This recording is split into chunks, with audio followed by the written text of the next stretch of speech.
안녕하세요. 건설시공학 7주차 강의 시간입니다. 이번 주는 철골공사에 대해서 강의를 하도록 하겠습니다. 이번 주까지 중간고사의 범위가 돼요. 그러니까 여러분들 기출문제 하시면서 요 철골공사까지 이렇게 그 공부를 그렇게 하시기 바랍니다. 자, 이번 주는 철골공사의 개요, 그리고 이제 철골구조의 접합, 그리고 철골공사의 절차에 대해서 설명을 하도록 하겠습니다. 자, 철골공사란 뭐냐? 철골이란, 철골 부재를 생산하여 구조를 축조하는 것, 이렇게 돼 있어요. 그래서 그 대규모 초고층 건축물부터 소규모 저층 사무소 내지 뭐 창고, 요즘에는 상가, 조그만 소규모 상가까지 해서 아주 다양하게 철골을 구조를 사용을 하고 있어요. 그래서 그 하단에 사진에 보면은 여러분들 많이 그 철골 구조를 많이 봤을 거예요. 자, 철골 구조는 왜 그럼 철골 구조를 많이 사용을 하느냐? 지난 시간에 했던 철근 콘크리트 구조가 아주 좋은 구조인데도 불구하고 철골 구조를 왜 사용하느냐? 가장 그 철골 구조를 많이 사용하는 거는, 일단 공기가 굉장히 빨라요. 아주 시공이 쉽고, 철근 콘크리트에 비해서 굉장히 빨리 공사를 마무리할 수가 있어요. 그리고 그 철근 콘크리트 자체가 무게가 하중이 무거워서 장스팬은 좀 약간 좀 불리한 면이 있는데, 이거는 이제 그 철근 콘크리트 부가 좀 같이 철근 콘크리트에는 좀 들어가지만, 그래도 강도가 콘크리트에 비해서 굉장히 크기 때문에 장스팬이나 그 고층 구조물의 하중을 좀 가볍게 할 수 있는데 적합해요. 그래서 고층 구조물, 또 장스팬 이런데, 예를 들어서 체육관이라든가 이런데 아주 사용하기가 적합하죠. 그렇게 여러분들 하시면 되겠고, 시공성이 용이하다. 공장에서 제작해서 요즘에 이제 공장에서 아예 공장에서 부재별로 잘라서 가공해가지고 현장에서는 그냥 조립만 할 수 있게끔 그렇게 하죠. 그러다 보니까 아주 공기가 철근 콘크리트 같은 경우는 콘크리트 양생 기간이 필요한데, 이건 조립하는 걸로 끝나니까 양생 기간이 불필요하고, 그러다 보니까 굉장히 빨리 마무리할 수가 있죠. 그리고 철근 콘크리트는 이제 구조물을 다 사용하고 난 다음에, 이제 수명이 다 되고 난 다음에는, 이거는 이게 말하자면 폐기물 처리도 굉장히 이게 특수 폐기물에 들어가지고 폐기물 처리하기가 아주 나쁜데, 이거는 철골은 바로 그냥 다시 재사용도 할 수 있고, 아니면 이제 고철로 해서 다시 고철로 제철소에 가서 새로운 그냥 신규 철골로 또 만들 수가 있죠. 그래서 재활용이 가능하다. 그리고 이제 철근 콘크리트는 현장에서 타설을 하다 보니까 각 부위별로 타설 조건에 따라서 아니면 기능도에 따라서 강도가 좀 이제 또 틀려질 수가 있는데, 이거는 철골은 공장에서 그러니까 제철소에서 아주 품질 관리에 의해서 동등한 품질로 공장 생산이 가능하죠. 그래서 품질이 그야말로 이제 믿고 쓸 수가 있는 거죠. 그래서 정밀도가 높은 구조물에 사용할 수 있다. 그리고 아까 얘기했듯이 철근 콘크리트 구조에 비해서 자중이 가볍다. 이런 장점들이 있어요. 자, 그러면 단점이 뭐냐, 철골은? 그러면 장점이 이렇게 좋은 게 있는데, 그럼 다 철골로 써야 될 거 아니에요. 근데 이 철골에 또 아주 치명적인 단점이 있어요. 치명적인 단점은, 철골은 철제다 보니까, 여러분들 잘 알다시피, 부패, 부식, 녹이 발생을 해요. 녹이, 오래 이제 시간이 지나면 지날수록 녹이 발생을 해서, 녹이 발생하지 않도록, 이런 조치를 해줘야 돼요. 그것도 뭐, 이제 뭐, 녹이 발생하지 않도록 하는 조치들이, 어, 그 이제 시간이 지나면 또 다시 발생하니까 또 그때 가서 또 조치를 해줘야 되고, 그런 점이 있고, 그 다음에 이 철골은, 콘크리트는 불에 강한데, 철골은 불에 약해요. 화재가 발생했을 때, 철골은 철제다 보니까, 불이 온도가 높으면 어떻게 되겠어? 철제가 녹겠죠. 철제가 녹아요. 어, 이제 539도를 기준으로 하긴 하는데, 539도를 넘어가면은, 철제의 강도가, 이제 강도를 잃었다, 그렇게 우리가, 인정을 하는데, 뭐, 정확히, 이제, 그렇게 오진 않고, 일반적으로, 300도씨 이상에서부터 강도가 저하돼서, 600도씨에서는 한 강도가 50% 정도 저하되고, 강성이 60% 정도 저하되는 걸로 보고 있어요. 그리고, 보통 1000도씨가 넘어가면, 이 철골이 녹기 시작을 해요. 1500도씨 되면은 완전히 이게 이제 철골이 어떻게 돼? 이게 이제 완전히 제철소에 용광로에 있는 것처럼 그렇게 액체가 돼버려요. 그러니까 구조물을 이루고 있는 철골이 액체가 그렇게 녹아버리면 어떻게 돼? 그냥 다 무너져 버리죠. 그래서 여러분들은 잘 기억을 못하겠지만 미국의 9.11 테러 당시에 국제무역센터 같은 경우 거기 어, 비행기로 이제 그 건물을 이제 이렇게 때렸는데 거기서 화재가 발생했어요. 밑에 사진에서 보는 것처럼. 문제는 화재가 발생했는데 그 비행기에 들어있는 기름이 이 기름으로 인해서 화재가 발생해서 온도가 올라가면서 건물 전체가 무너지는 그런 사고를 일으켰죠. 그래서 아주 이게 철골은 불에 약하다. 그래서 불에 약함으로 내화 조치를 해야 돼요. 철골은 불에 강하도록 별도의 조치를 해야 된다. 그리고 또 좌굴이라는 거는 그러니까 이제 이렇게 압축을 줬을 때 이게 휘는 거를 우리가 좌굴이라고 그래요. 휘거나 비틀리거나 이런 걸 이게 강도상으로는 충분히 견디는데 이게 부재가 젓가락처럼 이렇게 가늘을 경우에는 이게 휘어버려요. 이렇게 그 옆에 하단에 사진이 있는 것처럼. 그래서 이런 것들을 우리가 좌굴이라고 그래. 그래서 아주 좌굴을 일으키게 되면 건물 전체가 붕괴 위험이 있죠.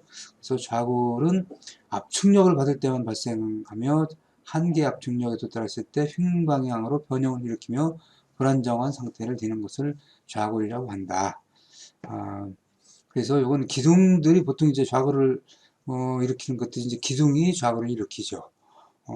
이제 철근 콘크리트 같은 경우는 부재가 이제 철골보다는 강도가 10분의 1로 작기 때문에 그만큼 두껍게 이제 그 크기를 단면을 크게 해야 되니까 좌골이 잘 발생을 하지 않는데 이거는 이제 철골에 비해서 강도가 10배 이상 높기 때문에 이게 그러다 보니까 이제 가늘게 해도 되니까 이런 좌골을 일으킨다. 그래서 이건 뭐 감안해서 좀 두껍게 설계를 하죠. 이런 것들은. 그다음에 이제 접합부. 철근 콘크리트는 일체식 구조라고 그랬어요. 일체식 구조. 콘크리트가 전체적으로 이렇게 굳었을 때 기둥하고 보하고 일체화돼서 이거 일체식 구조라고 그랬는데 요거는 이제 철골은 접합이 볼트라든가 뭐 리벳이라든가 이런 것들로 접합을 하게 돼요. 그래서 이거는 이제 가구식 구조라고 그래. 그 목재 구조하고 동일한 그런 그 구조를 이제 가구식 구조라고 그래요. 그래서 그러다 보니까 이게 굉장히 접합부에서 약해요. 접합부에서 약하다 보니까 좀 그런 불합리한 그런 좀 단점이 있다. 여러분들이 이제 그렇게 이해를 하시면 될 것 같고, 자, 그러면 철골은 자재는 어떤 걸 쓰느냐? 철골은 이제 강재를 이제 구조재로서 강재를 사용하는데, 강재는 주로 이제 강철을 압연하여 가공한 자재다. 강철을 압연해서 이건 이제 압연이라는 것은 제철소에서 그 센물을 그 틀에다 부어서 이렇게 바로 이렇게 뽑아낸 거를 이제 우리가 압연한다 그래요. 그래서 요 바로 센물을 바로 뽑아낸 것을 우리가 이제 강제라고 그러는데 95% 이상의 철분과 함께 탄소, 크롬, 망간, 몰리브덴, 뭐 니켈 등 이런 것들을 섞어 가지고 제철소에서 바로 이렇게 뽑아낸 거예요. 보통 이제 뭐 인발비입니다 이렇게 얘기를 하고 그래요. 그래서 그 이제 주로 구조제로 쓰는 것들이 형광제가 이제 구조제로 쓰는데 형광제는 H 형광이 있고 I 형광이 있고 디귿 형광이 있고 기역 형광, T 형광 이렇게 돼 있어요. 이거 무슨 얘기냐? H 형광은 H자 모양으로 돼 있고 I 형광은 I자 모양으로 돼 있고 단면이 디귿 형광은 디귿자 모양으로 돼 있고 뭐 이런 식으로 그러니까 그 단면 생김새에 따라서 우리가 그렇게 나눠져요. 그래서 그 우측의 사진을 보면은 요거 이제 H형광, A번이 H형광이죠. H자를 눕혀놓은 것처럼 되어 있죠. 그래서 그, 그 상하로는 우리가 프렌즈라고 가운데는 웨브라고 그렇게 얘기를 해요. 그래서 그 형광을 표시할 때, H 형광을 표기할 때도 H 표기하고, 그 다음에 뭐 외부 높이, 그 다음에 뭐 플랜지 길이, 그 다음에 T는 두께, 플랜지 두께, 그 다음에 외부 두께를 그렇게 표기해서, 표기를 해요. 요게 이제 H 형광이고, 요거는 뭐, 기둥용으로 많이 사용을 하죠. 기둥용으로 많이 사용하고, 뭐, 흑막이 올 때, 여러분들, 흑막이 올 때에도 많이, 이제, 그, 흑막이용으로 많이 사용한다고 했었어요. 토공사 시에. 이런 거를 H형광이라고 그랬다. 그 다음에 B번에 I형광이라고 되어 있죠. I형광. 이거는 I자 모양으로 되어 있죠. 요거는 뭐 I자 모양으로 되어 있는데, 이거 주로 H가 지금 좀 높이가 좀 이건 커요. 주로. 그 폭보다. 그래서 그 알파벳으로 얘기하면은 I자 형태로 되어 있다. 근데 이제 저렇게 하다 보니까 I자랑 뭐 지금 H자랑 비슷하죠. 요 차이점은 요 밑에 제가 이제 써놓은 것처럼 H형광에서는 플랜지 두께가 끝부분이 일정한데 그 I형광은 끝부분이 둥그스름하게 생겨 있죠. 그 플랜지 부분이 요게 이제 이런 차이가 있고 보통 이제 I형광에서는 여기 B보다는 H가 더 크다. 이렇게 보시면 될 것 같아요. 그 다음에 디귿형광, 기역형광, T형광은 뭐 생김새대로 이렇게 되어 있는 것들이 이런 형광제를 우리가 구조제로 많이 사용을 한다. 이렇게 여러분들이 이해를 하시면 될 것 같아요. 자, 그리고 강판이라는 게 있어요. 강판은 뭐냐? 말 그대로 판재인데 강철로 된 판재를 우리가 강판재라고 그래요. 그래서 이런 그 강판재들은 그 철골 구조에 있어서 우리가 보강재, 우리가 스티프너라고 그러는데 보나 기둥의 그 보강재로 이렇게 그 우측에 사진에 보면은 H형광에 옆에 그 철판으로 이렇게 붙여놓은 게 보이죠? 이렇게 보이고 이렇게 보강재로 주로 사용을 해요. 보강재를 주로 사용을 한다. 강판은. 근데 이제 강판을 우리가 이제 여러분들 이제 여기 이제 용어를 좀 알아야 되는데 이거는 뭐 그 철골 구조뿐만 아니고 뭐 일반적으로 도 많이 사용을 해요. 그래서 얇은 강판, 두께가 3.2mm 미만인 이런 강판을 우리가 박강판, 박판이다 이렇게 그래요. 박판이다. 여기서 이거 제철소에서 이제 그 박판으로 나오기도 하고, 이거는 이제 보통 코일로 해서 얇게 눌러가지고, 얇은 판으로 나와서 이런 거 가지고 이제 자동차용 강판이라든가 무슨 뭐 그 집에 전자제품 강판이라든가 이런 걸 이제 주로 뭐 사용을 하죠. 그 박판으로. 근데 이제 그 철골에서 사용하는 것들은 주로 철골 구조에 사용하는 것들은 두꺼운 강판. 그러니까 후강판이라고 그러고 후판이라고 해요. 두께 3.2mm 이상 두꺼운 철판이라고 생각하면 돼. 이런 것들을 많이 사용을 해요. 철골 구조에서는. 그래서 이건 여러분들이 박판이다, 후판이다 이렇게 하면 이게 어떤 강판이다는 걸 여러분들이 이해를 해야 돼. 그 상식적으로. 이건 뭐 이런 건 뭐 사회생활에서 많이 쓰고 있으니까. 그리고 이제 그 곰보무늬 강판이라고 그래서 체크 스틸 플레이트라고 그래. 체크 스틸 플레이트. 요거는 이제 그 철판을 이제 무늬를 곰보처럼 이렇게 볼록볼록 튀어나온다든가 아니면 이제 한쪽을 눌러서 한쪽은 들어가고 한쪽은 튀어나오고 이런 식으로 한 강판을 우리가 체크 플레이트라고 그래. 그렇게 얘기를 해요. 이거 어디 쓰는 거냐 이거는 주로 발판, 철골 구조 부분은 잘 안 쓰고 주로 계단실이라든가 이런 발판, 계단의 발판에 주로 많이 써요. 그래서 미끄러지지 않도록 하기 위해서 이렇게 체크를 둔 거야.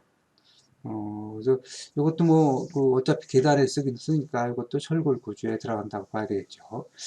그 다음에 이제 평강은 우리가 이제 플랫 스틸이라고 해서 요거는 이제 폭이 좀 작은 거, 5cm, 10cm 이렇게 쭉 돼서 길게 이렇게 된 걸 우리가 평강이다 이렇게 얘기를 해요.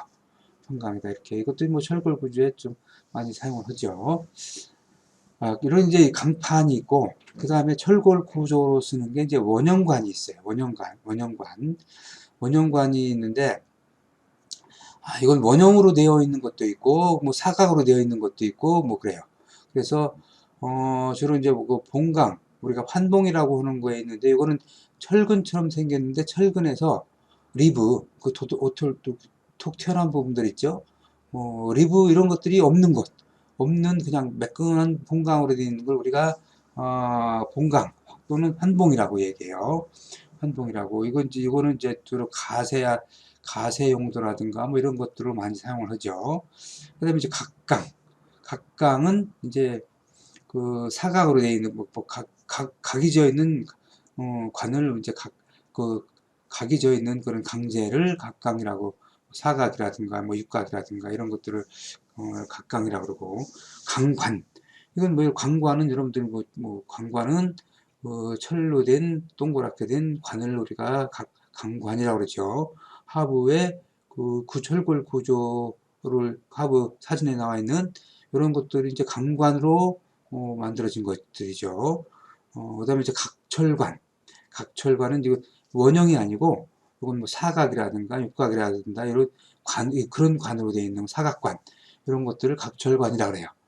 이렇게 이제 이런 것들을 보통 관관이라든가 각철관으로 된 구조들은 용접을 뭐 이렇게 한다든가 그렇게 해서 많이 사용을 하죠.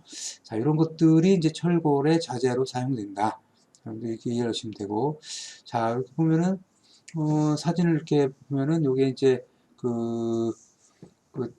저 성산대교죠. 요게 한강 요게 이제 그 철골로 된 철골 구조, 트러스 구조죠.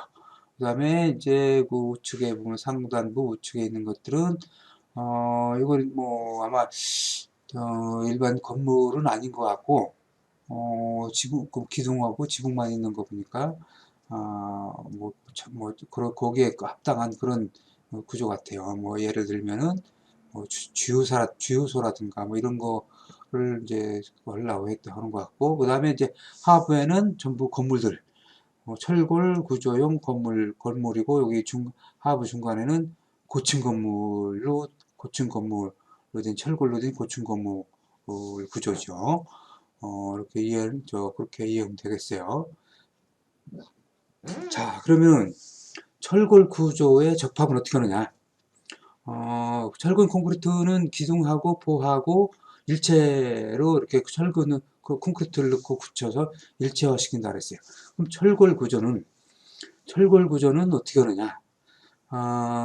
철골 구조는 철근 콘크리트와 같은 일체식 구조와 달리 강판재 또는 형광재를 공장에서 정해진 형상 치수로 절단해서 구멍 뚫기, 볼트 및 용접 접합에 의해 기둥과 보로 제작, 조립하여 현장에 반입하고 현장에서 설계에 따라 설치하여 완성시킨다. 이런 게 이제 접합의 기본이다.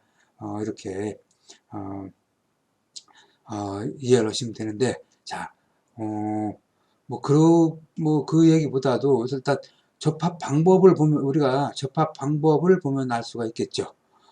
접합 방법은 리벳 접합이 있고, 볼트 접합이 있고, 고력 볼트 접합. 그러니까 우리가 고장력 볼트 접합이다 이렇게 얘기를 해요. 그 다음에 용접 접합이다 이렇게 얘기해요.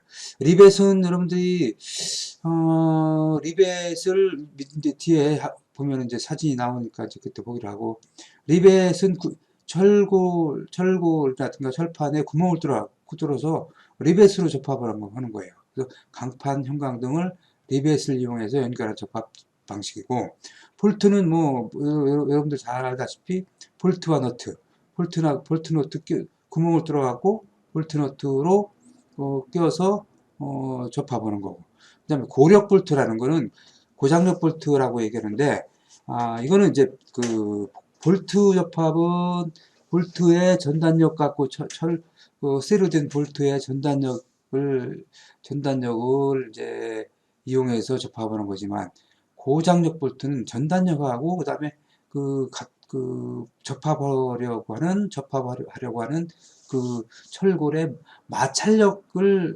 마찰력까지 접합에 생기도록 해서 마찰력에 의해서 접합하는 방식이다. 이렇게 이해를 하면 돼요. 그러니까 고장력 볼트가 아주 볼트 접합보다는 굉장히 강력한 접합이 되겠죠. 그 다음에 이제 용접 접합은 여러분들 잘 알고 있죠. 아크 용접. 그냥 철과 철이니까 용접을 해서 접합을 한 거예요. 그러니까 용접 접합은 한편으로 얘기하면은 일체식 구조라고도 할 수 있겠는데, 철판하고 철 사이 용접해서 하니까. 근데 이제 우리가 철골 구조는 용접 접합으로 한다 그래도 이걸 일체식 구조다 이렇게 얘기는 하진 않아요. 이건 용접이 아무래도 공장에서 나올 때 제대로 된 것보다는 좀 안 좋으니까. 자, 그러면 각각 접합에 대해서 어떻게 생긴 건지 어떻게 돼 있는지 한번 봅시다. 자, 리벳 접합은 우측에 보면 사진 나와 있죠. 상단에 트러스인데 트러스를 각 부재별로 접합을 연결을 시킨 건데, 여기 보면은 리벳이 동글동글하게 쭉 나와 있는 게 보일 거예요. 요걸로다가 구멍 뚫어 갖고 이렇게 구멍 뚫어서 이렇게 접합을 하는 거야. 그래서 요거를 이제 어떻게 접합을 하냐? 밑에 보면 리벳의 종류가 나오죠. 리벳을 이렇게 생긴 리벳을 가지고 이렇게 생긴 리벳을 불로 달궈요. 달구면 이렇게 빨갛게 달구면은 이게 이제 변형이 쉽겠죠.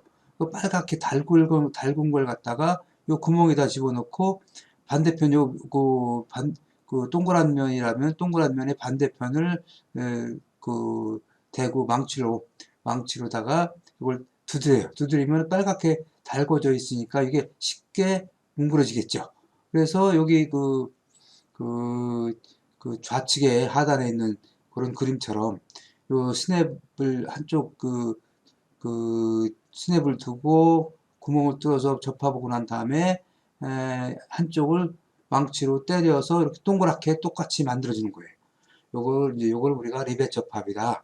그래요. 그래서 요거는 이제 리벳을 빨갛게 이제 불로 달궈줘야 이렇게 되니까, 요거 달구는 가열 온도를 800에서 1000도 라고 이렇게 했죠. 그러니까 800, 아까 말씀드렸죠. 보통 이제 900도씨 넘어가면은, 이게 이제 철은 녹기 시작한다. 그래서 요 800에서 1000도 정도 돼야지 이렇게 두드렸을 때 녹은 상태니까 이렇게 딱 모양이 생기겠죠. 그래서 이렇게 만들고, 그 다음에, 리벳 구멍은 요게 그러다 보니까 구멍이 리벳이 딱 잘 들어가야 되고, 잘 안 들어가게 되면은 이게 식어버리니까, 그러니까 구멍이 조금 이 리벳 사이즈보다 좀 커야 돼요. 리벳 사이즈보다. 그래서 보통 구멍은 리벳보다 1mm 크게 하고, 크게 하는데, 크게 한다 하더라도 이쪽 한쪽에서, 한쪽을 대고, 스냅을 대고, 한쪽을 두드리니까 이게, 저절로, 이게 이제 리벳 사이즈가 두꺼워져요. 그래서 이거 꽉 채워져요. 그래서 그렇게 해서 하는데 문제는, 아, 철제가 이제 불에 닿으면 강도가 아무래도 좀 기본 철제보다 약해지고, 뭐 물론 그걸 감안해서 이렇게 레벳 개수라든가 접합 설계를 하지만, 이제 또 문제는 뭐냐, 이거를 망치를 두드리다 보니까 아주 소음이 많이 발생을 해요. 공사를 하다 보면. 그래서 주변에 민원이 제기될 가능성이 크다. 그래서 요즘에는, 예전에는 고장력 볼트가 나오기 전에는 리벳 접합을 많이 사용을 했어요. 그래서 이런 철골 구조 중에서 오래된 철골 구조들, 예를 들어서 한강 철거라든가 이런 거는 리벳 접합으로 되어 있어요. 근데 요즘에는 리벳 접합을 거의 안 쓴다. 거의 100%안 쓴다고 봐도 돼요. 그래서 이렇게 이런 걸 리벳 접합이라고 그런다. 그래서 뭐 1열 겹이음이 있고 2열 겹이음은 뭐 두 개를 놓고 1열 맞대기음도 있고, 이렇게 맞대고서 위에 그 철판을 대고 이렇게 맞대기음 하는 거, 그 그림에서 보다시피 이렇게 이런 거 맞대기음이다. 이렇게 이해를 하시면 돼요. 여기 이제 그 상단의 사진 중에 우측에 있는 것들이 실제 리벳이 이렇게 생겼어요. 이렇게 생겼어요. 이걸 빨갛게 달궈서 시공을 한다. 그렇게 이해하면 되고, 자, 볼트. 볼트 접합이 있는데, 이건 이제 여기 이제 일반 볼트도 있고, 고장력 볼트, 고력 볼트라고, 이렇게 얘기했죠. 이제 우리 고장력 볼트라고 얘기를 해요. 요거는 이제, 그 우측에 사진에 보면은 좀 길은 게 여기 고장력 볼트고, 짧은 게 이제 일반 볼트다. 이렇게, 여러분들 이해하면 돼요. 고장력 볼트는 그 위에 기른 게 고장력 볼트인데, 이게 그 볼트를 꽉 조이면은 요 상단부 여기 톡 튀어나온 게 떨어져 나가게 돼 있어요. 그래서 이게 그러면 충분한 강도를 확보했구나, 그렇게 우리가 알으면 돼요. 자, 볼트 접합은 볼트 너트 와셔. 이게 이제 순놈을 우리가 그 볼트라고 그러고, 그 다음에 이제 여기 돌려지는 암나사를 우리가 너트라고 그러죠. 그 다음에 이렇게 그 안에 끼는 것들 우리가 와샤라고 그래요. 와샤라고 그래서 이걸 갖고 이제 철판이라든가 형광에 구멍을 뚫어서 접합을 하도록 되어 있어요. 그래서 보통 이제 일반 볼트하고 고력 볼트가 있다. 일반 볼트는 이 자체적 볼트의 전단력이 접합의 강도를 이제 좌주하지만, 고장력 볼트는, 여기 이제 각 부재의 마찰력을 굉장히 아주 단단하게 접합을 하면서 부재가 마찰력을 발생으로 인해서 접합을 하는 것들이 이제 고장력 볼트다. 이렇게 여러분들이 이해하면 되겠고, 요 와셔를 꼭 끼워야 되는 이유는, 와셔는 뭐 여러분들 뭐 와셔를 끼우다 보니까 볼트 조이는 힘을 균등하게 배분하기 위해서 와셔를 쏘인다. 이렇게 반드시 와셔를 이런 거 껴야 돼요. 그래서 고력 볼트 같은 경우는 두 번째 보면 여기 마찰면이 보이죠. 이걸 굉장히 고력으로 이걸 조여버리면은 여기 이 부분에 마찰력이 생기죠. 그래서 마찰력으로 인해서 접합이 된다. 이렇게 이해를 하시면 되겠고, 그래서 고력 볼트는 이 볼트를 우리가 조일 때 사람이 뭐 손으로 뭐 이렇게 뭐 돌려서 조이질 않고 우리가 뉴매틱 렌치라고 해서 고압 공기를 사용해서 이런 장비를 가지고 이런 렌치 장비로 이걸 이제 그 조여줘요. 조여줘서 아주 단단하게 조여지. 여러분들 뭐 카센터 가면 그 자동차 바퀴 뛸 때 뺄 때 그 장비 바퀴 빼고 볼트 빼는 장비들 있죠. 그런 장비들로 오는 거예요. 그러니까 자, 고력 볼트의 뭐 접합 장단점은 굉장히 단단히 하다 보니까 강성이 높고 또 뭐 바로 뭐 불량 부분이 나오면 이제 수정이 쉽고요. 이런 뭐 그렇게 이해를 하면 되고 단점은 거의 없어요. 단점은 여기 뭐 볼트 자질 형상 치수 기계적 결함 제조 방법 등 품질 균일을 어차피 공장에서 만들기 때문에 뭐 많이 균일을 하니까 그 대신 이제 현장에서 접합할 때 이제 근로자가 사람이 직접 요 렌치를 가지고 오기 때문에 똑바로 안 하면은 품질 그런 이제 체결 과정에서 이제 좀 시공이 안 좋을 수는 있죠. 뭐 그런 정도로 이해를 하면 될 것 같아요. 자, 그 다음에 이제 용접 접합. 용접은 여러분들 다 잘 아시죠? 아크 용접 하는 게 뭐 사진에서도 이제 용접 접합하는 것들이 이제 나오는데 용접봉을 가지고 자, 용접기로 이제 그 쇠를 녹여서 용접을 하는 거죠. 이런 것들은 이제 접합부가 일체화돼서 이제 강접합 이제 강접합이 되죠. 이건 바로 쇠와 쇠를 녹여서 붙여버리는 거니까 볼트라 뭐 이런 리벳이 아니고 그렇다고 해서 이거는 우리가 일체식 구조라고 얘기하진 않는다. 이렇게 아시면 되겠고 일반적으로 뭐 이 구조물 H형강이라든가 뭐 I형강 이런 데 사용하는 거 말고 각 원형강 뭐 이런 데는 대부분 다 용접을 해요. 용접을 하고 그다음에 소규모 철골 부분은 다 용접으로 다 해요. 용접으로 다 하는데 용접을 하게 되면 좀 몇 가지 안 좋은 점들이 있어가지고 그거 이제 우리가 특별히 더 신경을 써야 돼요. 자, 그럼 용접은 어떤 용접이 있느냐? 일반적으로 지금 그 사진에 나와 있는 용접 방법은 우리가 피복 아크 용접이라고 해요. 그래서 용접봉이 그 사진 하단부에 용접봉이 나와 있죠. 이게 용접봉에 피복이 되어 있죠.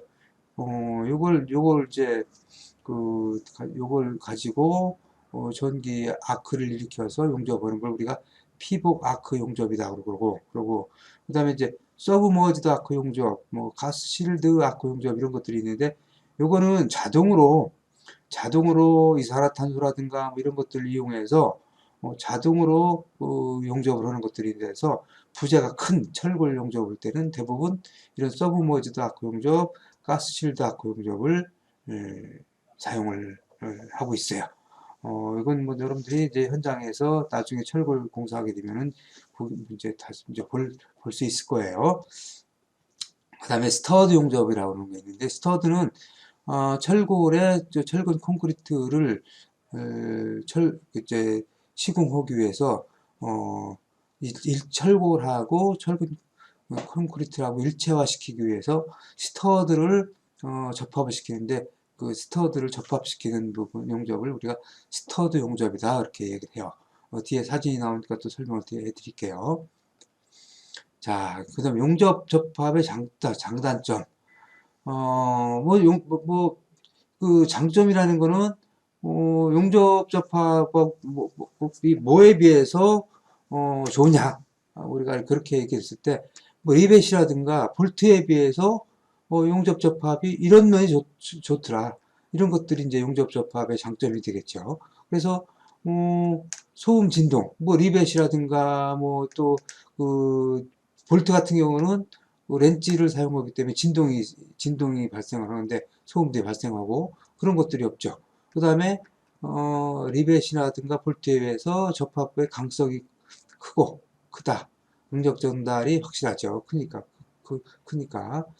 그 다음에 이제 보강제 등 부자재를 사용하지 않고 바로 그냥 용접 바로 붙여서 용접하니까 뭐 저런 것들이 이제 장점이 있는데 문제는 단점이 있어요. 단점이 용접을 하게 되면 이게 용접을 주로 이제 사람이 이제 뭐 기계로 자동으로 하는 것도 있지만 대부분 그 근로자가 직접 하잖아요.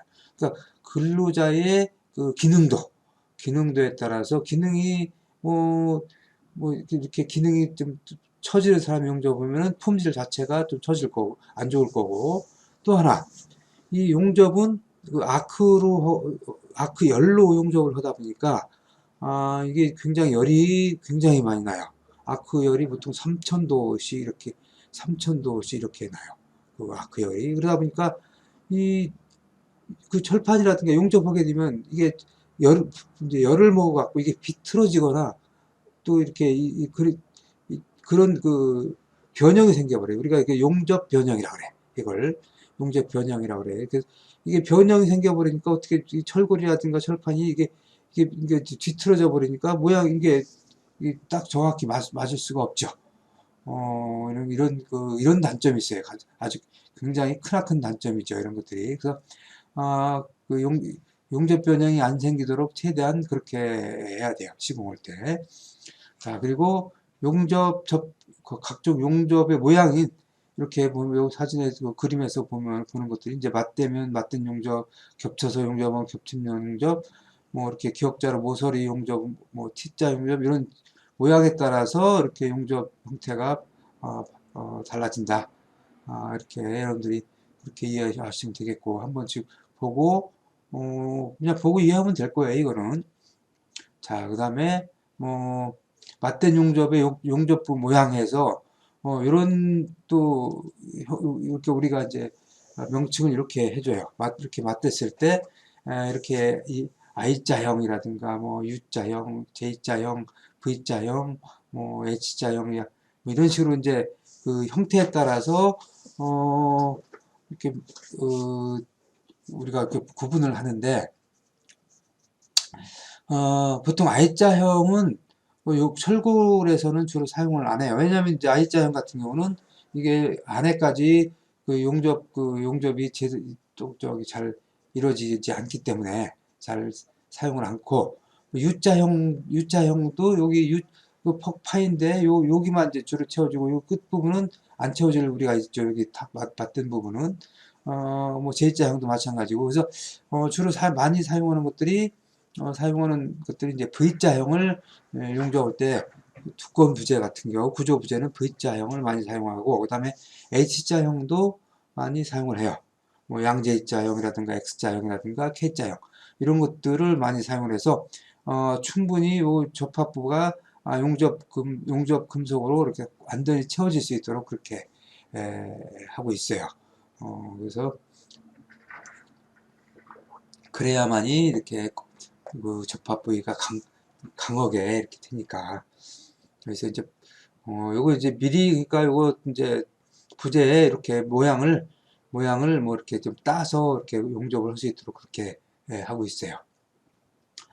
자, 그 다음에 모살 용접은 이렇게 되는 거를 우리가 모살 용접이라 그런다. 뭐 이렇게,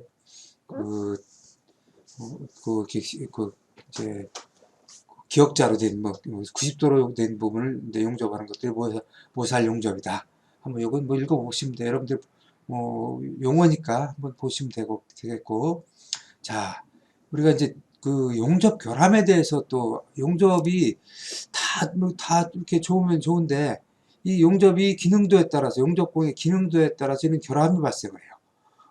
그래서 용접 결함은 이 부분이 결함으로 인해서 부재가 굉장히 위험하게 되기도 하죠. 그래서 이런 결함이 안 생기도록 그렇게 해야 돼요. 용접 결함이 특히 그러다 보니까 이제 철골에 관해서 시험 문제에도 용접 결함에 대해서 자주 나오고 있어요. 그래서 첫 번째가 이제 슬래그 혼입이라고 해서, 이게 이제 용접봉에 보면은, 이제 피복 된 게 뭐 그런 것들이 있는데, 이게 그 용접된 그, 철 속에 이제, 속에 들어가서 이런 것들이 들어가서 이 부분을 약화시키는 것들을 우리가 슬래그 혼입이라고 그래요.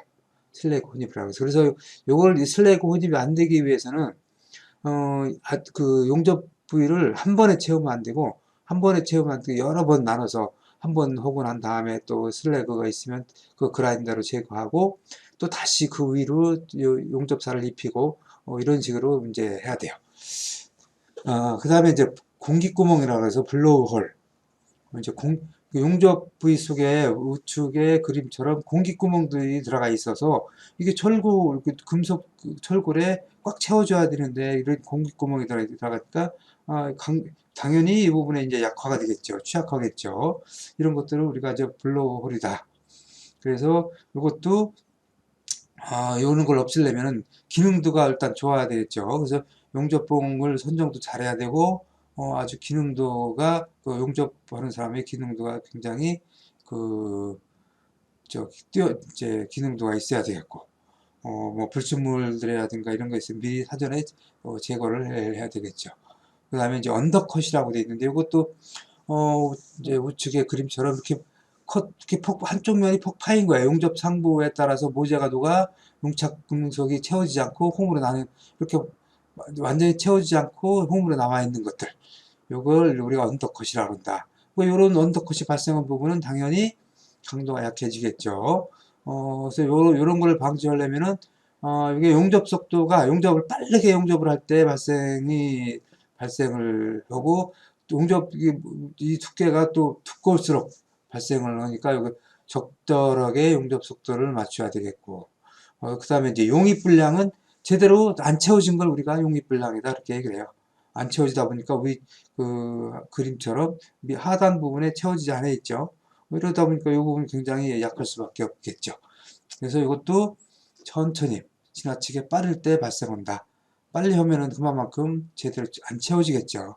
그래서 천천히 용접을 해야 되고, 오버랩은 이렇게 완전히 녹아서 돼야 되는데, 그냥 덜 녹은 상태로 위로 겹쳐지게 되는 부분을 오버랩이라고 그러죠. 요거는 이제 지나치게 용접 속도가 느릴 때 발생을 한다네요. 그래서 용접 속도를 적절하게 해서 이렇게 겹쳐지지 않도록 해줘야 되고, 그 다음에 이제 여섯 번째 크랙. 용접했는데 여기가 이제 균열이 갔다. 이건 균열이 간 거 아주 치명적인 용접 결함이죠. 이런 것도 이거는 이제 반드시 다시 그걸 가려내고 다시 용접을 해야 되겠죠. 이런 것들은 이제 이것도 마찬가지로 숙련도가 부족해, 근로자의 기능도가 부족해서 많이 발생을 한다. 그래서 이런 철골 구조물의 용접은 충분한 아주 기능도가 있는 용접공들로 하여금 그렇게 용접을 해야 돼요. 그래서 이런 용접을 할 때는 자격 있는 용접공들을 주로 용접공들이 시공을 하고 있어요. 자, 그 다음에 피트는 이제 이런 7번의 그 그림에서 보는 것처럼 구멍이 많이 발생을 한 것들을 우리가 이제 피트라고 그런다.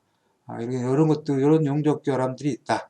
용접 결함, 이런 용접 결함이 발생을 하면은 반드시 이걸 이제 가르내든가 뭐 다시 해서 다시 용접을 해야 돼요. 자, 그럼 이런 것들 어떻게 검사를 하냐? 이런 것들을 이제 우리가 용접부 검사라고 그래요. 용접부 검사. 그래서 용접이 이제 다 끝났다. 그러면은 이제 검사를 해야 돼요. 아까 같은 용접 결함이 있는지 없는지를 알기 위해서.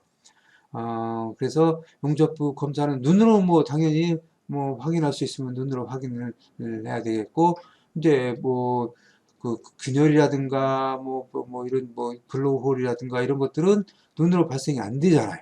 이제 이런 부분들은 그, 그 초음파 탐상법이라든가 뭐 이런 걸 이용해서 비파기 검사로 엑선 검사라든가 이런 걸 이용해서 검사를 해요.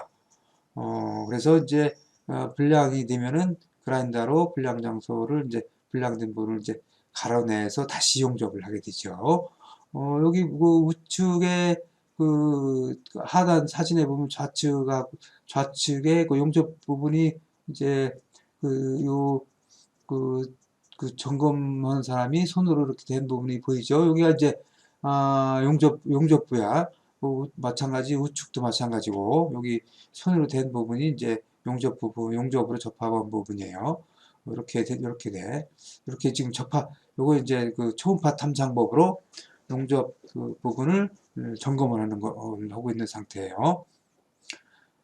자, 그래서 이제 철골 용접부의 비파기 검사가 이제 있는데, 어차피 이제 용접부 검사하려면 파기해서 검사는 잘 않죠. 뭐 이게 뭐 비파기 검사해서 불량 부분이 나오면 이제 그때는 그라인더로 이제 갈아내는 거죠.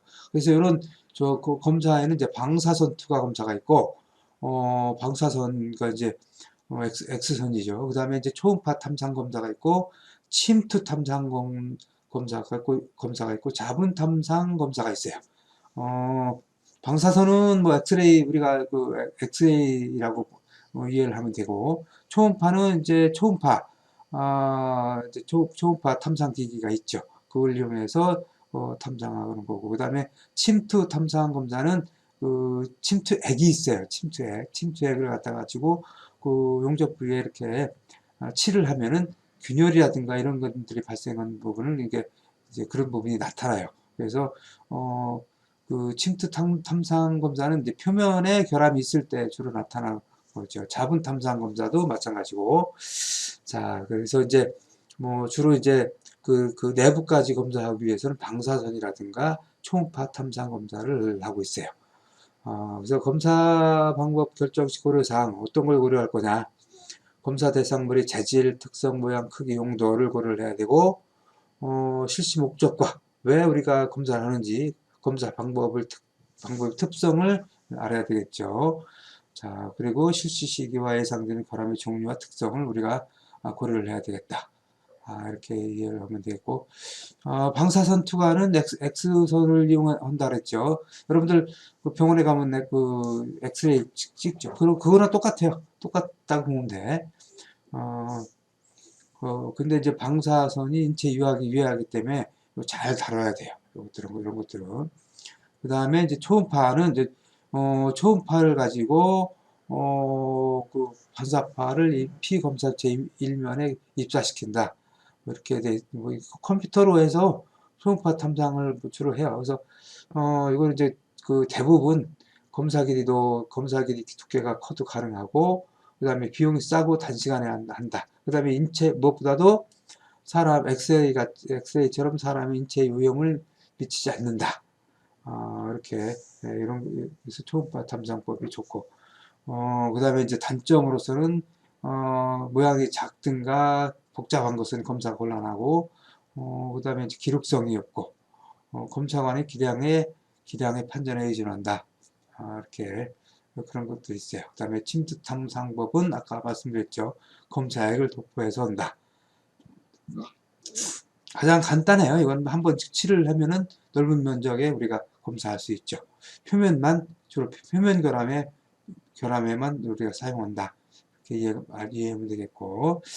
자, 이제 각종 이제 우리가 볼트 접합이 있고, 그 다음에 리벳 접합이 있고, 그 다음에 이제 용접이 있다 그랬어요. 그럼 어떤 게 가장 응력이 좋으냐? 이거는 요 밑에 빨간 글씨로 되어 있는 볼트 다음에 뭐 리벳, 그 다음에 고력 볼트, 그 다음에 용접이 가장 좋다. 응력이. 그래서 물론 이제 보통 설계할 때 뭐 볼트, 리벳, 고력 볼트 이렇게 용접 혼용해서 그렇게 뭐 설계하진 않아요. 대부분 다 그냥 한 가지로 이렇게 하지. 그래서 요즘에는 대부분 다 고력불타 아니면 용접을 한다. 이렇게 이해를 하시면 될 것 같아요. 한번 이건 읽어보시면 되고. 자, 그 다음에, 근데 이제, 철골 공사는 어떻게 할 거냐. 철골 공사는, 먼저 철골 공사 계획을, 짜야 되겠죠. 그래서 공기라든가 타공사 관련 제작 공정, 기상 조건 등을 고려해서 공정표를 작성을 하고, 공정표. 그 다음에 이제 분류, 반입, 장비 운반, 세우기를 위한 반입, 가설, 운반 기계, 그러니까 실제로 현장에서 어떻게 시공을 할 건지 그걸 감안해서, 대지 조성이라든가 군내 도로 등을 검토를 해야 되겠죠. 철골을 하려면 대부분 크레인이 없으면 작업이 거의 불가능해요. 그래서 크레인이라든가 이런 것들을 사용할 수 있는 그런 계획을 세워야 돼요. 그 다음에 이제 공장의 입지 조건. 공장이라는 거는 철골을 가공하는 공장, 우리가 철구 공장이라고 그러는데 그런 걸 철골 가공 공장이 입지 조건. 그러니까 현장에서 너무 많이 떨어지면 안 되겠죠. 현장에 적정한 시간에 현장에 도달할 수 있고 있는 그런 입지 조건. 그 다음에 이제 건물의 규모. 예를 들어서 철골 부재가 가공 부재가 예를 들어서 10m짜리다. 그럼 최소한도 건물이 길이가 10m를 충분히 가공할 수 있을 정도의 크기는 돼야 되겠죠. 구조, 공기 등에 적합한, 그 다음에 이제 철골을 가공하기 위해서 적합한 기계가 돼 있는지, 이런 것들을 봐야 될 거고, 그 다음에 각 공정에 필요한 인원 계획의 작성, 철골을 세우기로 한다든가, 이런 각각 공정에 맞춰서 인원 계획을 작성을 해야 되고, 그 다음에 가설, 작업, 운전, 화재, 위생 등에 대한 재해방 및 안전관리 대책을 세워야 돼요. 그 다음에 가설 계획이라든가, 그 다음에 이제 도로 점유 이런 것들로 인해서 미리 관청에 신고하고 허가해야 될 사항들은 또 미리 챙겨야 되고, 그 다음에 이제 공장 작업 계획은 현장 세우기 계획에 따라서 순서에 맞게 가공을 해야 되고, 그러니까 이제 가장 먼저 필요한 그런 것부터 먼저 가공을 하고, 그 다음에 수송이나 세우기가 용이하도록 분할해서 가공을 해야 된다. 이렇게, 그 다음에 동일부자가 많은 경우 능률을 생각해서 연속 가공을 하고, 가공이 끝난 제품은 변형, 파손이 되지 않도록 주의하고 반출이 쉽도록 쌓아둘 필요가 있다. 공장 작업에 대한 이런 계획을 또 세워야 돼요. 그 다음에 현장 작업 계획. 현장 작업이라는 건 공장에서 주로 이제 부재를 가공을 해와서 현장에서는 주로 이제 조립만 한다 그랬죠. 그래서 이제 현장에서는 조립하는 이제 철골을 이제 세우기 계획이 이제 조립 계획이죠. 그래서 세우기 계획을 건물의 규모라든가 형상 구조, 철골의 총 중량 이런 것들을 이제 파악을 하고 철골 한 피스 철골의 한 부재 의 형상 중량 이런 것들을 파악하고 현장 입지 조건 그 다음에 장비 그 다음에 이런 것들을 이제 우리가 이제 파악을 해서 세우기 계획을 세워야 되겠죠.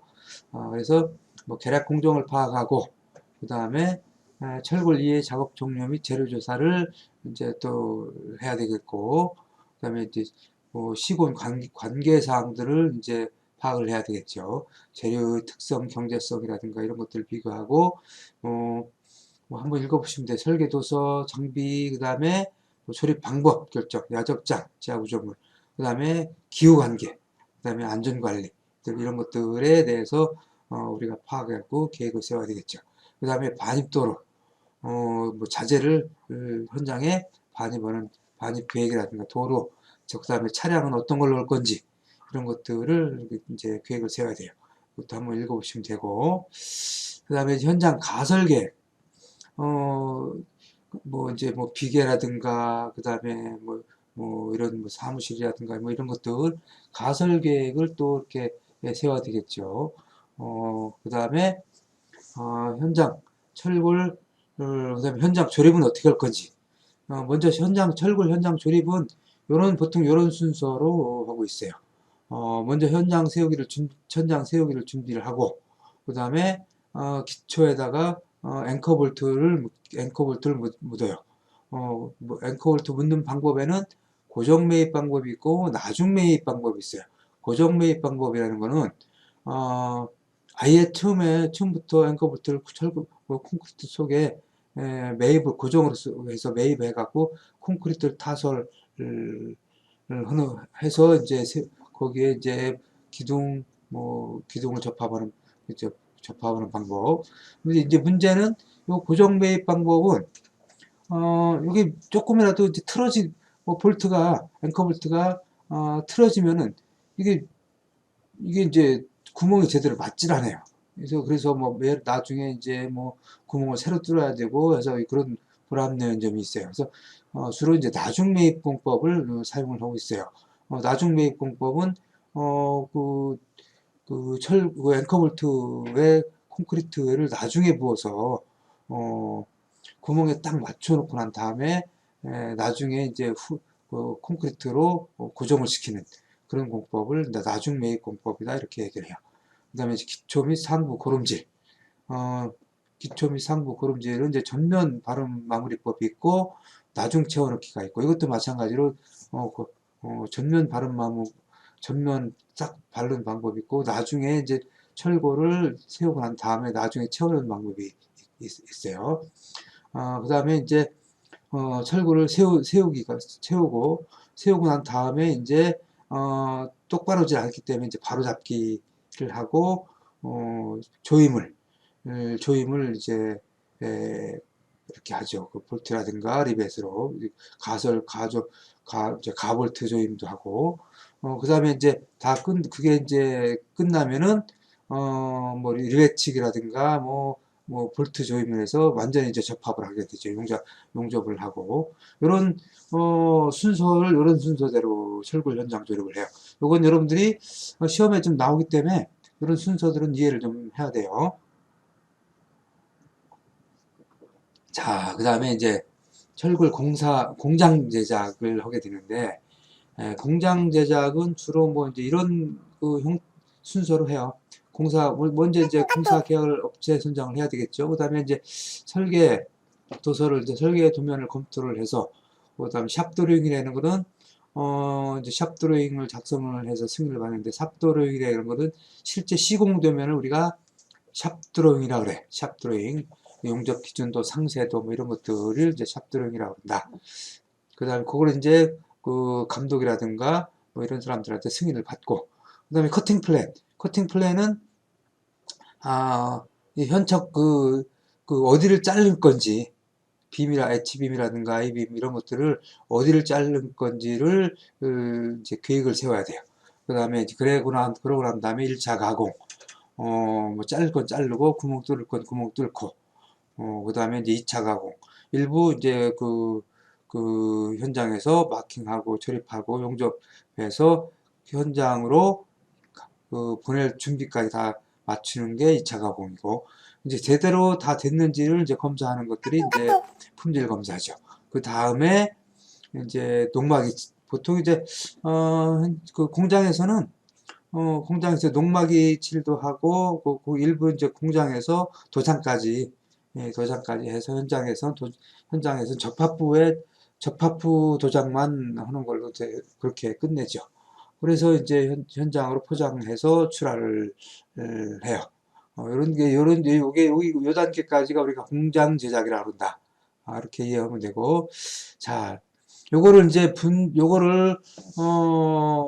뭐 상세하게 이제 구분해서 우리가 이렇게 얘기를 해요. 보통 이제 요게 시험에 요런 순서들이 종종 나오기 때문에 요거를 이제 여러분들이 이제 좀 유심히 받아야 돼요. 자, 철골 공장 제작은 원척도를 먼저 만들어요. 원척도라는 거는 똑같은 크기로 설계 도면에 나와 있는 치수와 똑같은 크기로 바닥 위에다가 뭐 백목이라든가 뭐 이런 거 가지고 그려요.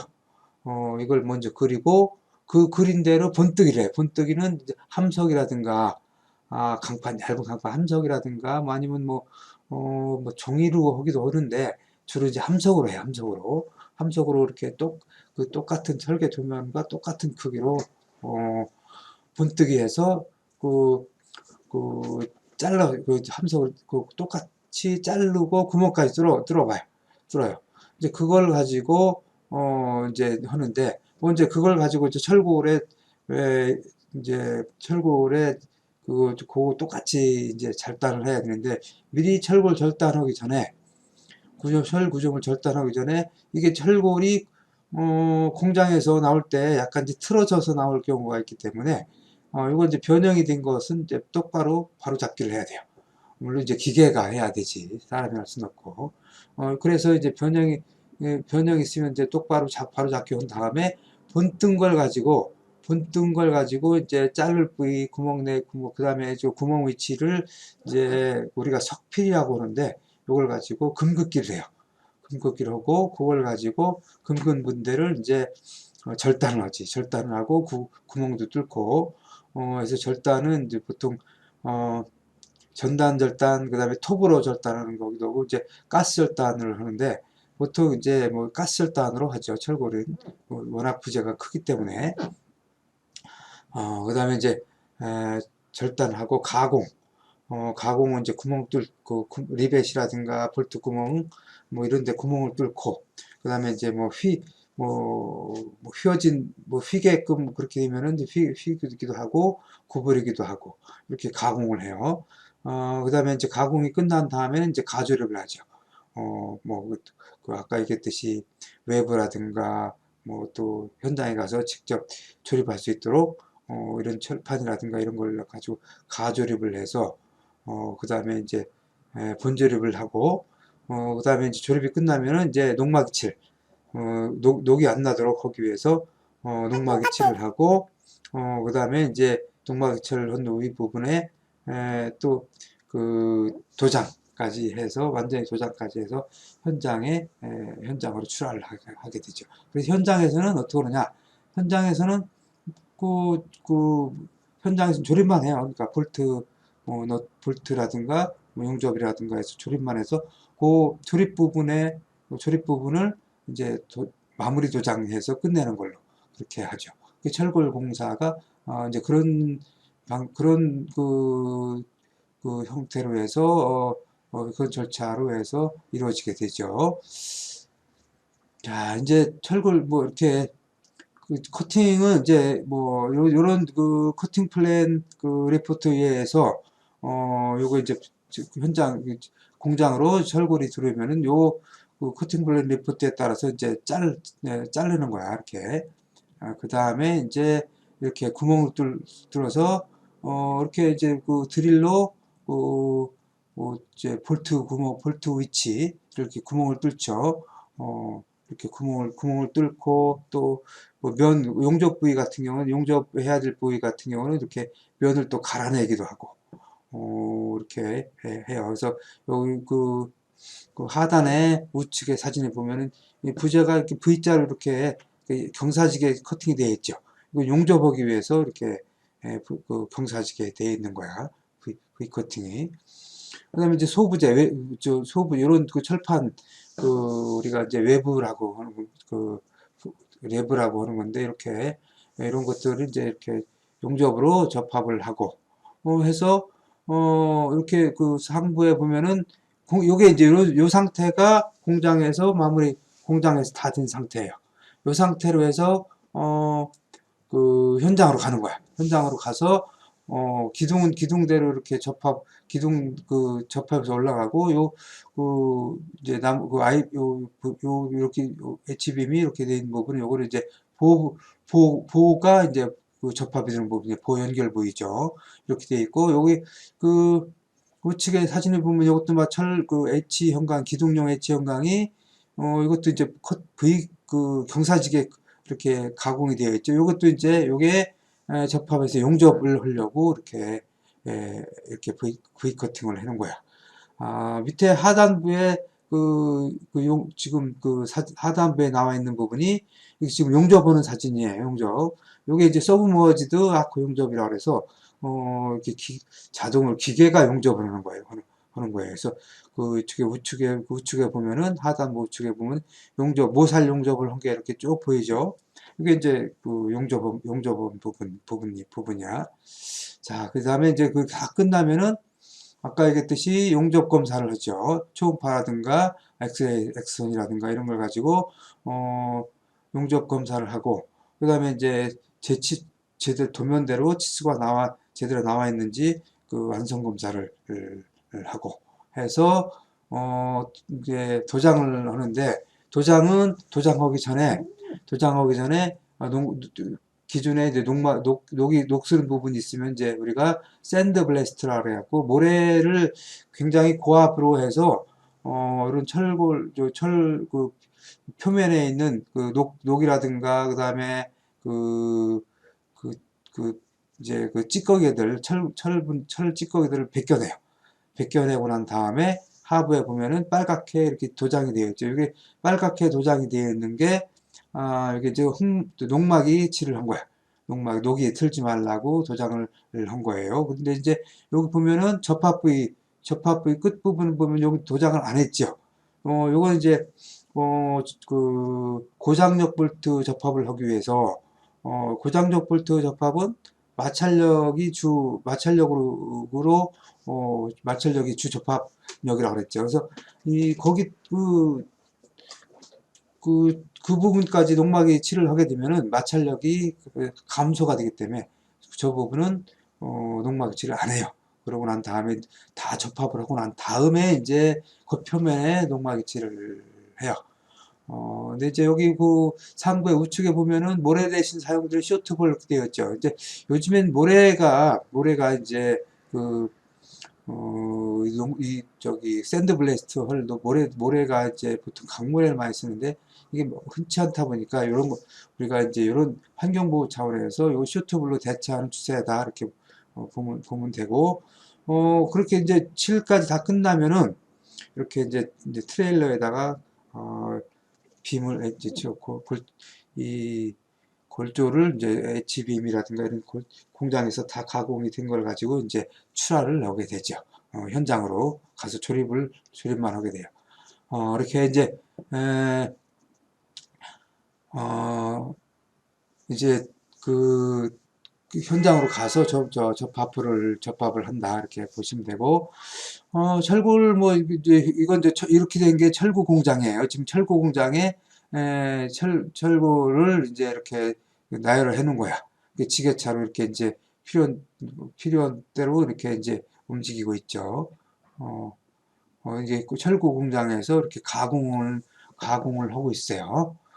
여기 이제 요 크레인으로 이제 들어서 가공을 하고 있는 모습이고, 이게 이제, 그 접합 현장에서 이제 접합을 하는 건데, 이제 비계를 우리가 달대 비계라고 그러죠. 이렇게 생긴 비계를 달대 비계를 타고 근로자가 고장력 볼트를 가지고 접합을 하고 있죠.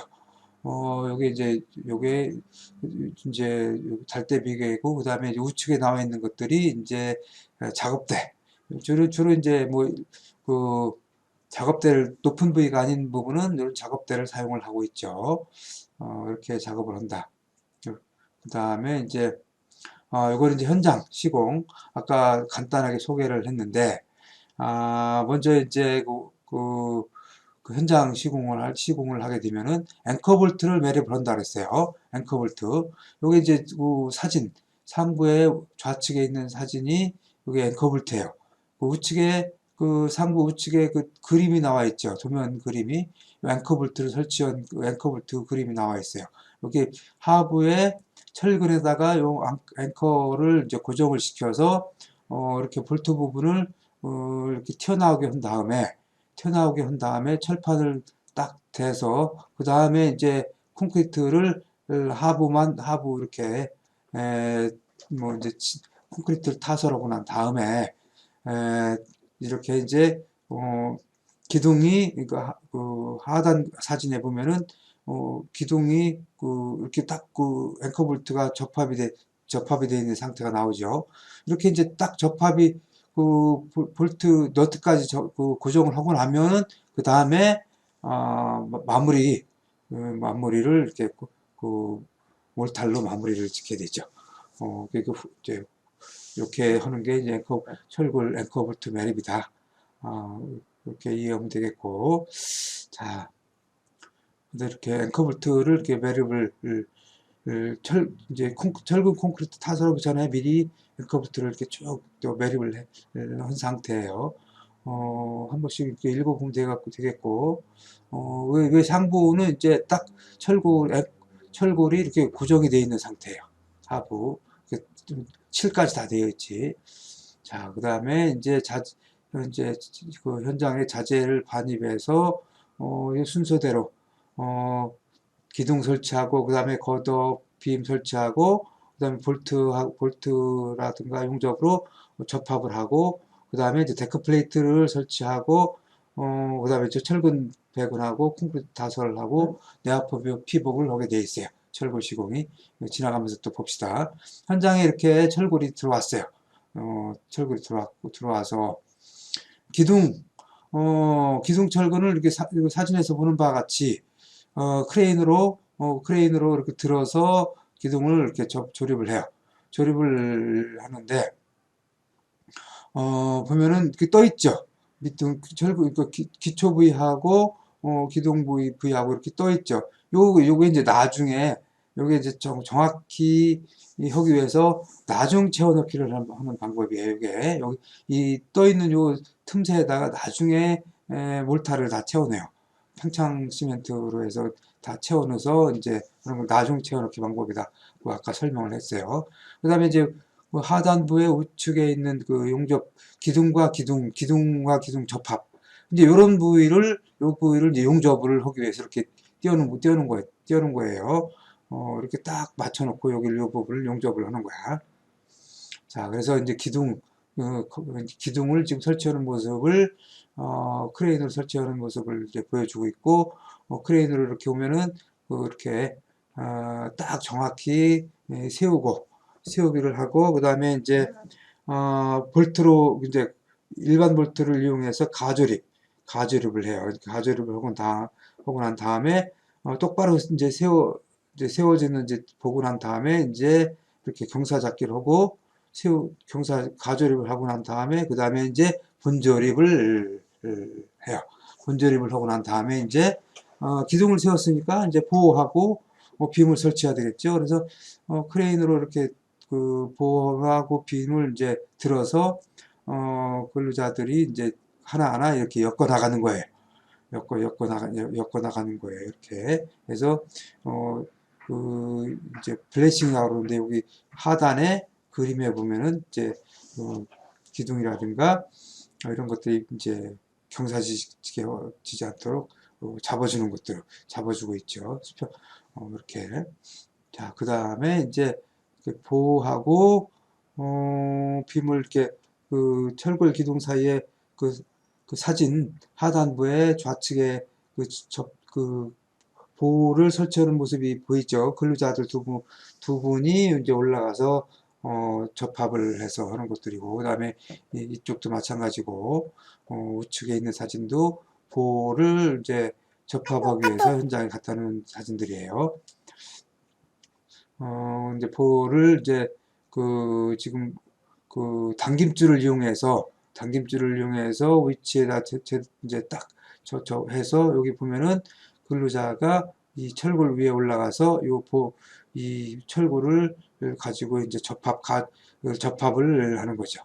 요게 이제 보호를 이제 접합하는 거고, 보조립을 한 거고, 이제 그게 다 끝나면은, 이제 가조립 끝나면 이제 본조립을 하는데, 본조립을 이제 할 때 보면은 이렇게, 고장력 볼트로 이렇게 완전히 조립을 하고 있죠. 이렇게 보면은 하단에, 여기 이제 작업대를 이용해서 용접을 하기도 하고, 이렇게 고장력 볼트를 사용해서 접합 작업을 해요. 접합 작업 등을 이제 하게 되죠. 그 다음에 이제 이렇게 이제 고력 볼트를 이제 체결하는 방법인데, 고장력 볼트라고 아까 얘기했어요. 고장력 볼트를 이렇게 생긴 이제 그 사진에 저 나와 있는 1차 조임에 나와 있는 요게 이제 고장육 볼트예요. 요거를 가지고 이렇게 금을 이렇게 그어. 금을 긋고 난 다음에 이걸 이제 제대로 이제 딱 그 렌치를 가지고 다시 완전히 꽉 조여주게 되면 요 끝부분이 이렇게 절단이 돼요. 절단이 되면서 이게 됐는지 안 이게 됐는지 안 됐는지 제대로 조여졌는지 안 조여졌는지는 요 금그은 게 이렇게 이렇게 이쪽으로 우측으로 조여진 거죠. 이제 이걸 보고 나중에 검사를 할 때 이게 조여졌는지 안 조여졌는지 우리가 확인을 할 수가 있어요. 그 다음에 이제 그 순서는 체결 순서는 이 볼트 체결 순서는 프렌즈에서는 이음부 중앙에서 양단부로 지그재그한다. 여기서 보면은 그 사진에서 보면 화살표 방향으로 이렇게 방향으로 이렇게 그런 순서로다가 그 볼트를 조입을 하고 외부는 이제 그 가운데에서부터 양쪽 그 양단부로 이렇게 조립을 한다. 이렇게 여러분들이 이해를 하시면 되겠어요. 자, 그 다음에 이제 이게 끝나면은, 골조가 이렇게 끝나면은, 철골조에서는 데크 플레이트를 이제 주로 사용을 해요. 물론 이제 뭐, 데크 플레이트가 아니고, 뭐 일반 거푸집을 사용을 하기도 하지만, 뭐, 일반 거푸집을 사용하는 철골조에서는 주로 이제 일반 거푸집을 사용하는 의미가 별로 없어요.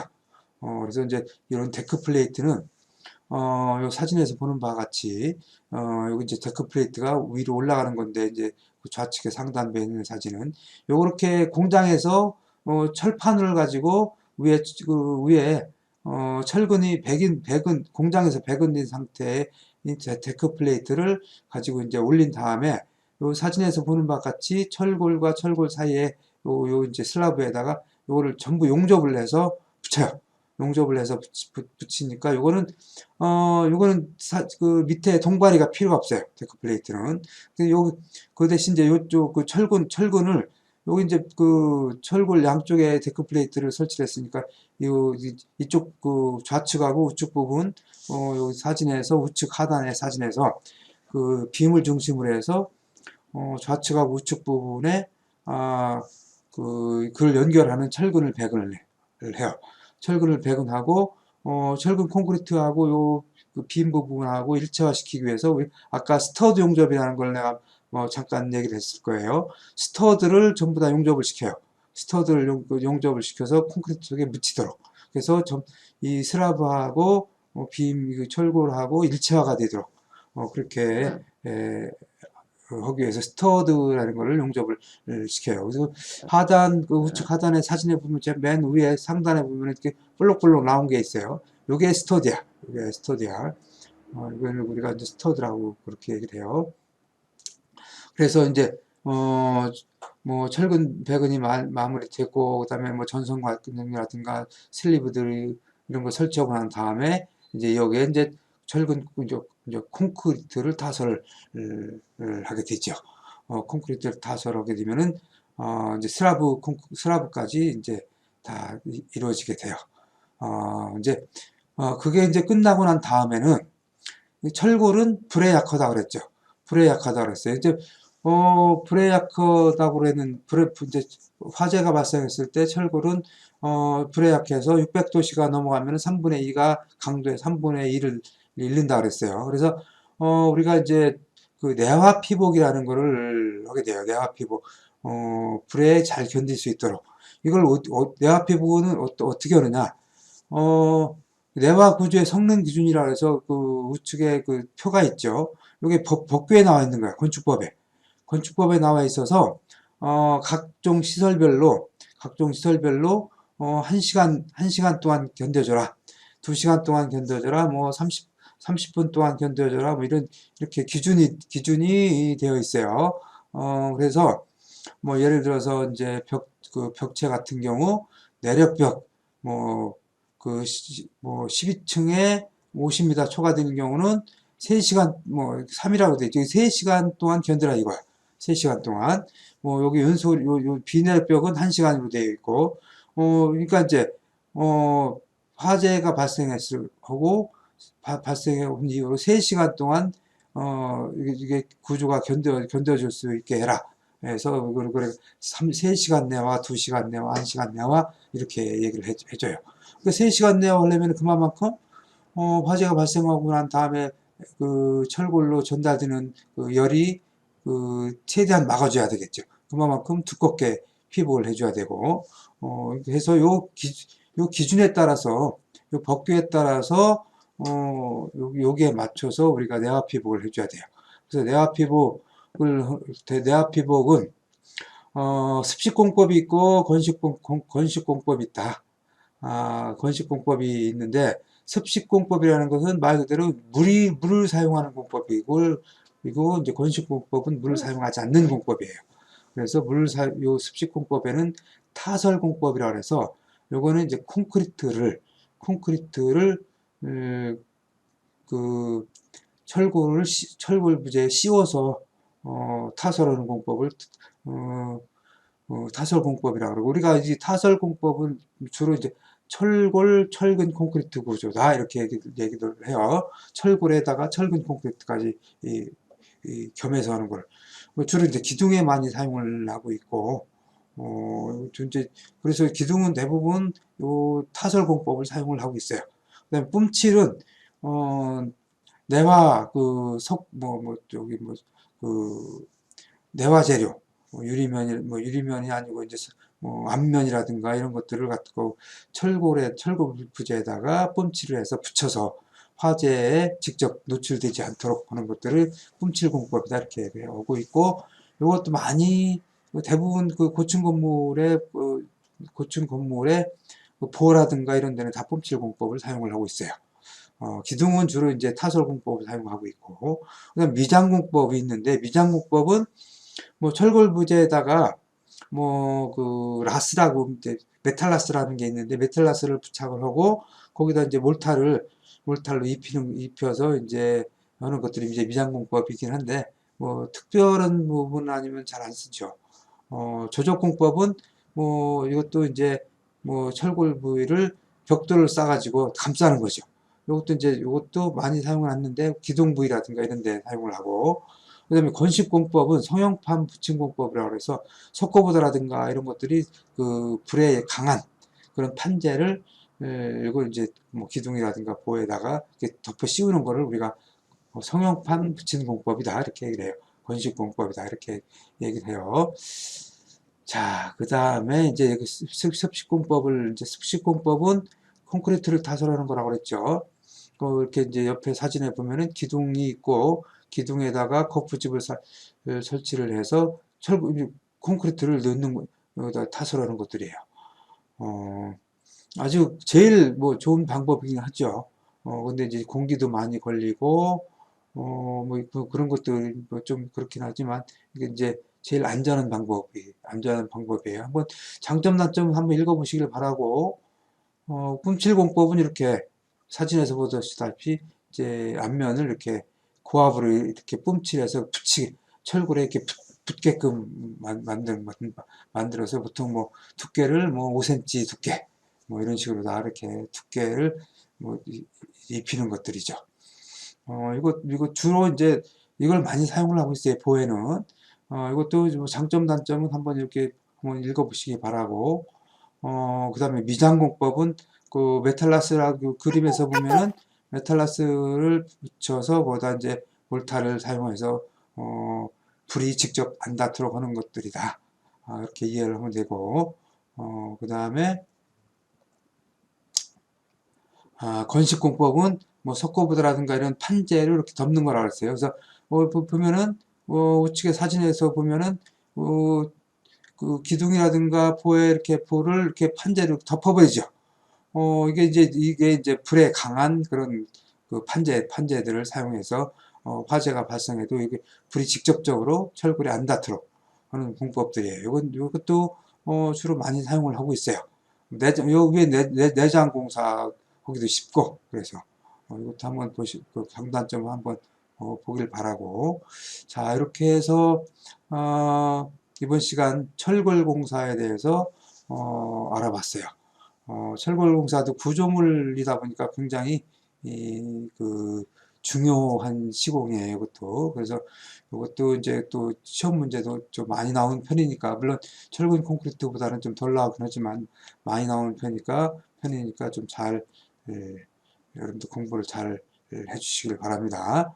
자, 이번 시간 이걸로 끝내고, 다음 주는 이제 어차피 이제 학교에서 중간고사 때 여러분들 얼굴 보기로 하고, 아직까지 뭐 특별한 뭐 연락이 없는 거 보니까 중간고사 끝나고 난 뒤에는 학교에서 대면으로 강의를 아마 할 것 같긴 해요.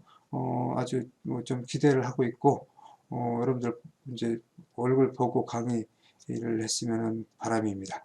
자, 중간고사 준비들 잘 하시기 바랍니다. 수고들 하셨어요.